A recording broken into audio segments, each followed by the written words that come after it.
महाराणा प्रताप और गोविंद गुरु की ये धरती पूरे देश के स्वाभिमान और सम्मान कण में देश प्रेम की महक है। महान ऋषियों की साधना की अनुभूति है। रानी पद्मिनी, रानी कर्णावती, रानी फूलकुंवर के बलिदान ने इस धरती का गौरव बढ़ाया है। ये पन्नाधाय की धरती है, जिन्होंने कर्तव्य का पालन करने के लिए अपनी संतान का बलिदान देने में एक क्षण नहीं लगाया। इस जगह की पहचान मीराबाई से है। उनके प्रेम और समर्पण जैसा दूसरा कोई और उदाहरण नहीं है। मैं मेवाड़ की इस पावन भूमि को कोटि कोटि प्रणाम करता हूं। मेरे परिवारजनों, राजस्थान की विरासत, संस्कृति और इतिहास की गाथा मेवाड़ के बिना पूरी नहीं हो सकती। ये मेवाड़ की माटी भारत माता के मस्तक पर तिलक की तरह है। लेकिन इस धरती को जब जब कांग्रेस की नजर लगी है, तब तब इसके स्वाभिमान को गहरी चोट पहुंची है। कांग्रेस की सरकार में राजस्थान के लोगों के साथ मानवता को शर्मसार करने वाली वारदातें हो रही है। उदयपुर में कन्हैयालाल जी के साथ आतंकी घटना कांग्रेस सरकार पर बहुत बड़ा दाग है।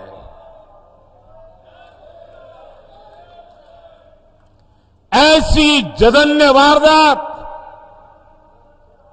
उदयपुर में इसलिए हुई क्योंकि यहां आतंकियों के साथ सहानुभूति रखने वाली कांग्रेस की सरकार है।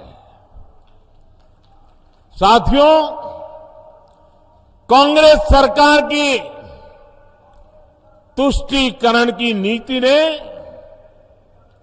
राजस्थान की संस्कृति, राजस्थान की विरासत, राजस्थान के गौरव को खतरे में डाल दिया है।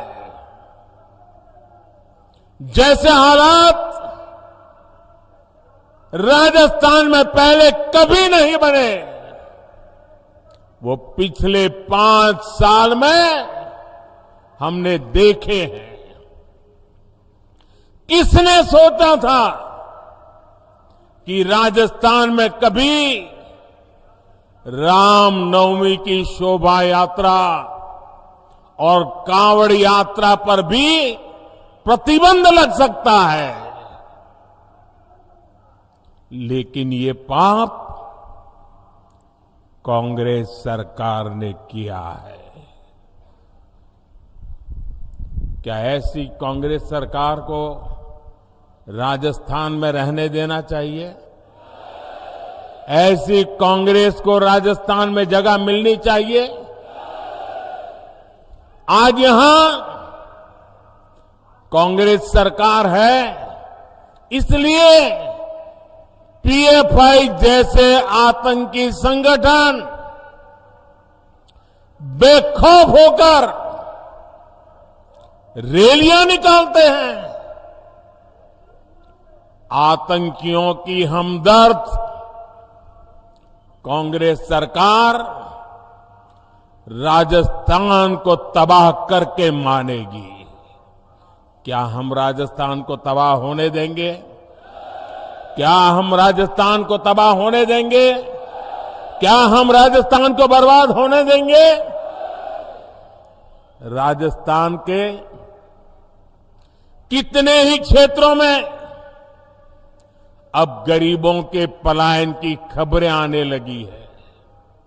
राजस्थान में कांग्रेस सरकार रही तो ये और भी बढ़ेगा। इसलिए अब राजस्थान को देर नहीं करनी है। 25 नवंबर को पूरे उदयपुर को, पूरे राजस्थान को इस संकल्प के साथ वोट देने के लिए निकलना है कि कांग्रेस सरकार को अब हटा करके ही रहेंगे।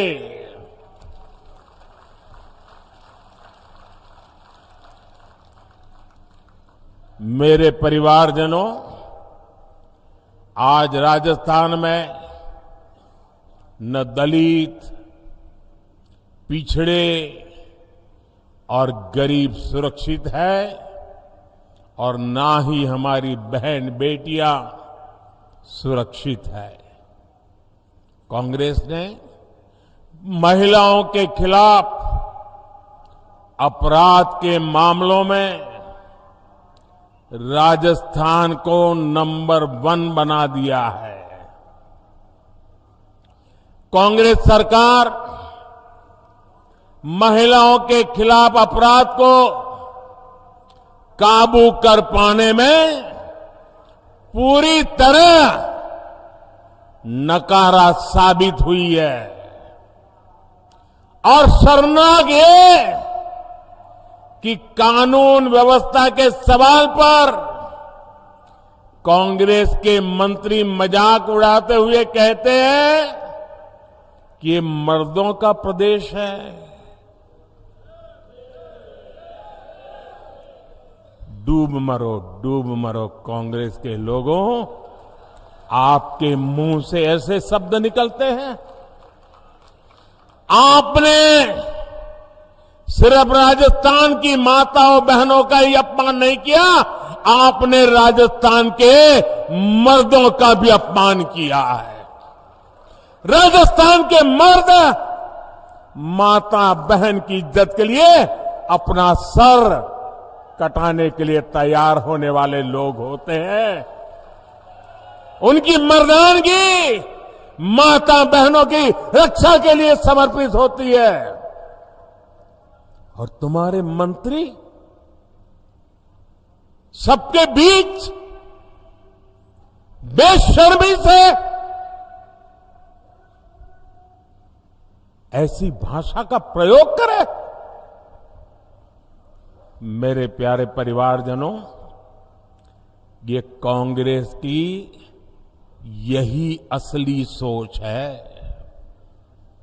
और इसलिए कांग्रेस के राज में बहनों बेटियों की इतनी बुरी गत बनी गई है।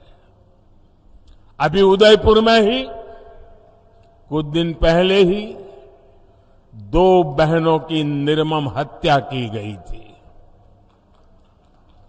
इसके बाद यहां की एक और बेटी कांग्रेस के राज में अत्याचार की भेंट चढ़ गई है। अपनी गाय बकरियां चराकर पेट भरने वाली मेरी आदिवासी बहन की निर्मम हत्या कर दी गई। ऐसे अपराधी सोच वाले लोगों को कांग्रेस की सरकार में ही बढ़ावा मिला है। उन्हें सर्टिफिकेट मिल गया मर्दानगी का। इन पापियों को राजस्थान में कानून की स्थिति ये हो गई है कि अब बहन बेटियां अपने काम से खेत खलिहान जाने से भी डरने लगी है। आज राजस्थान में घर से बाहर निकलने के बाद कोई छात्रा सुरक्षित महसूस क्यों नहीं करती? आज राजस्थान की हर बहन बेटी पूछ रही है कि क्या उसे सम्मान से जीने का अधिकार नहीं है? मैं राजस्थान की माताओं, बहनों, बेटियों, आपका दर्द समझता हूं। मैं आपका आक्रोश समझता हूं। बहनों बेटियों पर अत्याचार तभी रुकेगा जब यहां से कांग्रेस की विदाई होगी। कांग्रेस की विदाई होनी चाहिए कि नहीं होनी चाहिए? बहन बेटियों की रक्षा होनी चाहिए कि नहीं होनी चाहिए? बहन बेटियों को सम्मान से जीने का अधिकार है कि नहीं है? माताओं बहनों को गौरव से जीने का अधिकार है कि नहीं है? राजस्थान से भाजपा गुंडा राज और अपराध पूरी तरह खत्म करने के लिए प्रतिबद्ध है। भाजपा राजस्थान की हर बेटी, हर बहू को ये विश्वास दिलाती है कि उसे सम्मान से जीने और सुरक्षित माहौल में घर से निडर होकर निकलने का अवसर मिलेगा।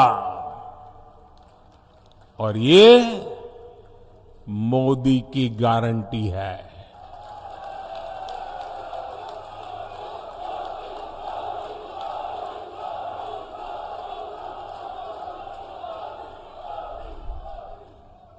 साथियों, कांग्रेस ने राजस्थान के 5 साल बर्बाद किए हैं।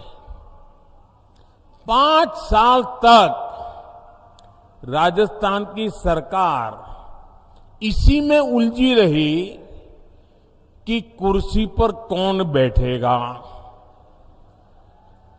कुर्सी कौन खींच लेगा, अब कुर्सी बचाने के लिए क्या करना पड़ेगा। ये कुर्सी की इस लड़ाई में कांग्रेस ने जनता के मुद्दों की परवाह नहीं की। कांग्रेस ने राजस्थान के गरीबों, दलितों, वंचितों के लिए कुछ नहीं किया। वो कुर्सी के लिए लड़ते रहे और अब चुनाव आए हैं तो पहले वो झूठे वादों का झुनझुना लेकर आदतन मैदान में आ गई है। लेकिन राजस्थान के लोग उनके वादों की सच्चाई जानते हैं। जिन राज्यों में कांग्रेस को चुनाव जीतने का अवसर मिला है,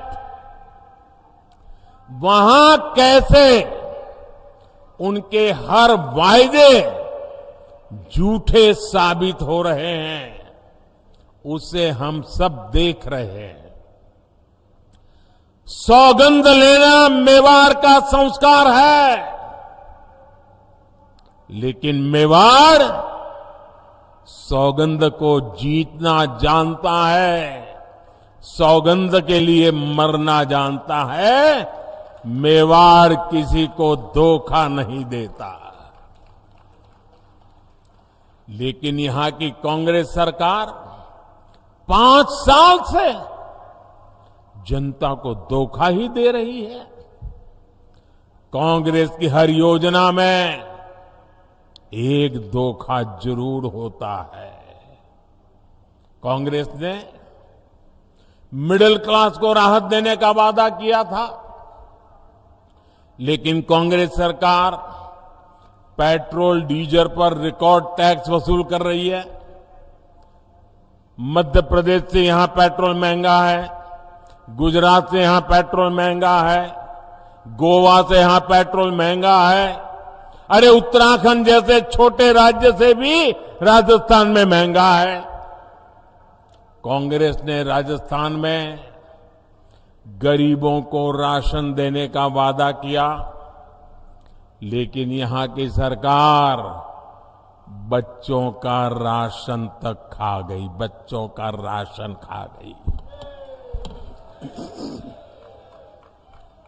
कांग्रेस ने यहां बिजली बिल में सब्सिडी देने का वादा किया था, लेकिन अब लोगों से बकाये बिल के नाम पर 10 गुना ज्यादा पैसे वसूले जा रहे हैं।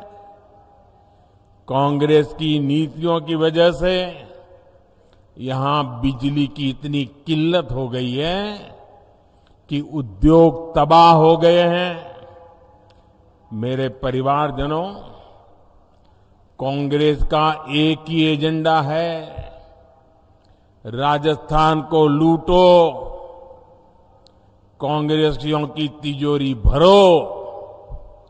भ्रष्टाचार कांग्रेस के लिए हवा पानी की तरह है।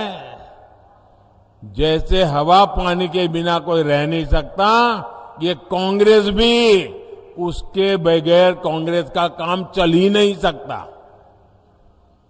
राजस्थान में कांग्रेस के नेता खुद कह रहे हैं कि हां ऐसी लूट मची है, ऐसी लूट मची है जैसी देश में कहीं और नहीं है।